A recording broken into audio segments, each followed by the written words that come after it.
Este índice de progreso social, qué tanta información nos da a los mexicanos y qué tanta información le da al Estado mexicano para que se pongan a trabajar en la creación de políticas públicas eficientes, eficaces, que se conviertan en efectivas? Y si ya tengo a Sofía Ramírez en la línea telefónica, pues me da mucho gusto saludarla. ¿Qué tal, Sofía? ¿Cómo te va? Qué gusto escucharte aquí en Mega Noticias. Buenas tardes. Buenas tardes, Eduardo. El gusto es mío. La verdad es que siempre es un placer platicar contigo, con tu auditorio. Y como bien refieres, la verdad es que el progreso social no es un bienestar, es un bien vivir en el tiempo. ¿Cómo vives hoy, pero cómo vives mañana, pero cómo viviste hace 3 años? Y si eso te está permitiendo tener una mayor calidad de vida o no.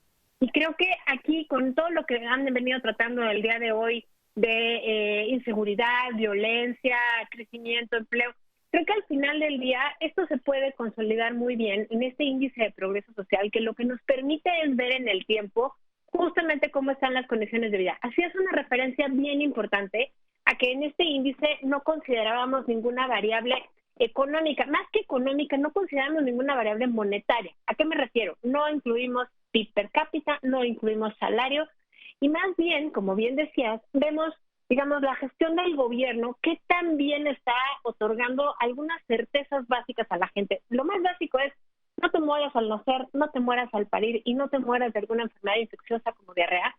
La segunda es que tengas agua y drenaje. La tercera es que tu casa esté construida con elementos o con materiales adecuados al entorno. Y finalmente, la cuarta de este primer pilar de necesidades humanas básicas es justamente lo que hablaban ahorita, que es seguridad personal. Ahora, recordemos que seguridad personal no solamente es qué tan insegura me siento. Ciertamente eso está contemplado, pero también es presencia del crimen organizado, violencia, digamos, callejera, homicidios dolosos y demás. Y este es uno de los componentes que más se vio afectado en la pandemia. Realmente entidades federativas como San Luis Potosí, Guanajuato y Zacatecas tuvieron una caída muy abrupta en este componente de seguridad personal durante el primer año de pandemia. Y por supuesto, en el primer componente al que se dio referencia de no te mueras al nacer ni al parir, pues también tuvimos una grave afectación en el primer año de pandemia, por supuesto por razones distintas, no por presencia del crimen organizado, sino por saturación de la infraestructura hospitalaria. Y ahí las entidades federativas que más se vieron afectadas fueron Ciudad de México, Oaxaca, Estado de México y San Luis Potosí. En el caso de Oaxaca por falta de infraestructura y en el caso de Ciudad de México y Estado de México por saturación hospitalaria. Tú dime, Eduardo, ¿me sigo platicando los otros 2 pilares o quieres que hagamos ahorita una intervención? Perfecto. A ver, me sigo. Entonces, Fundamentos del Bienestar es el segundo gran pilar del índice de progreso social, que, entre otras cosas, mide cuántos niños y niñas van a la escuela en primaria, secundaria y preescolar, pero también en qué medida esta asistencia a la escuela es paritaria. Esto es súper importante porque obviamente la escuela es el primer escalón hacia tener una vida que te permita tener los medios suficientes para mantener a tu familia. Pero nos queda muy claro que, a diferencia del primer pilar, que depende 100% de los servicios públicos que puede otorgar el gobierno, este segundo pilar de Fundamentos del Bienestar, de hecho, lo que tiene es o recae en gran medida a que el hogar, la familia, tenga pues ingresos suficientes para mandar a los niños a la escuela, pero también ingresos suficientes para comprarse una tableta o un teléfono inteligente, ya que en este pilar se incorpora acceso a información y telecomunicaciones que hoy en día son digitales. Hoy en día, aunque haya en las grandes ciudades internet, digamos en los parques, centros comerciales para todos, entre comillas, si no tienes el dinero para hacerte de una tableta, de una computadora o de un teléfono inteligente, de poco te sirve. Sofía, me llama mucho la atención de este índice y de estos resultados que arrojan este estudio en el que este grandioso grupo de coordinadoras que diriges, en el tema de la pandemia, porque si bien es cierto, ¿no?, a mayor población en una ciudad más grande, pues obviamente los índices de mortalidad crecen por razones obvias, quizá y estadísticas, pero también yo tengo algo en particular que me llama mucho la atención: estados o municipios con altos índices de desarrollo, obviamente batallaron menos con la pandemia, tuvieron menos muertes que aquellos estados o ciudades con los mayores rezagos sociales.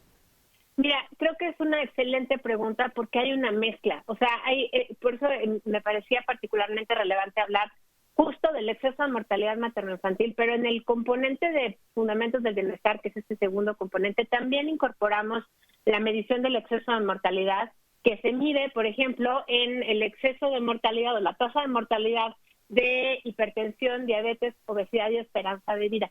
En este componente de salud y bienestar dentro del pilar de fundamentos del bienestar podemos ver claramente lo que me estás preguntando. Podemos ver cómo Ciudad de México estaba ampliamente saturada los servicios de salud y aunque tenemos una gran infraestructura, no teníamos la capacidad de atender a todas las personas que venían pues prácticamente de todo el centro del país. Ahora, estados como Tabasco, Puebla y Veracruz también se vieron fuertemente afectados en este componente, pero ahí por razones distintas. Digamos, en Tabasco porque no había suficiente infraestructura hospitalaria, Puebla y Veracruz posiblemente porque también, dadas las características orográficas, por ejemplo, de Veracruz, pues es difícil llegar de repente de un lado al otro del estado. Y en el caso de Puebla, pues también es una mezcla entre una calidad de vida deteriorada en el tiempo y pues a esto se le suma el poco acceso a la salud. Tenemos un dato que me parece central, que no es simplemente el índice, pero abona, digamos, esta discusión, que es de un estudio que hizo Eva Arceo y otros de sus colegas académicos. Ella es de la Ibero, es una académica muy reconocida, y lo que mide es que el 10% el 10% más pobre de la población que se atendió en el IMSS, en el Seguro Social durante la pandemia por COVID, tenía 5 veces más probabilidades de morirse que el 10% más rico que se atendió en el IMSS. Ojo aquí, lo que nos está diciendo este estudio es que aunque llegaras al IMSS, que son hospitales pues medianamente bien cuidados, de calidad y demás, pero del sistema público, tenías más chance de morirte si venías de niveles socioeconómicos menores, porque por supuesto tenías prevalencia de enfermedades, porque por supuesto no tenías una misma calidad de alimentación, pero Sí. también porque no tenías manera de solventar los gastos adicionales. Entonces creo que eso responde un poco la pregunta. Bien, pues gran respuesta, Sofía. Te agradezco mucho este momento, este espacio para Mega Noticias. Esperemos que podamos coincidir nuevamente muy pronto. Me encantará, les invito a que nos sigan en @México Cómo Vamos o en mexicocomovamos.mx, tú y todo el auditorio. Un abrazo. Desde luego ya nos seguimos. Muchas gracias a Sofía Ramírez, directora de México Cómo Vamos. Aquí los datos, aquí la información, aquí a los hechos.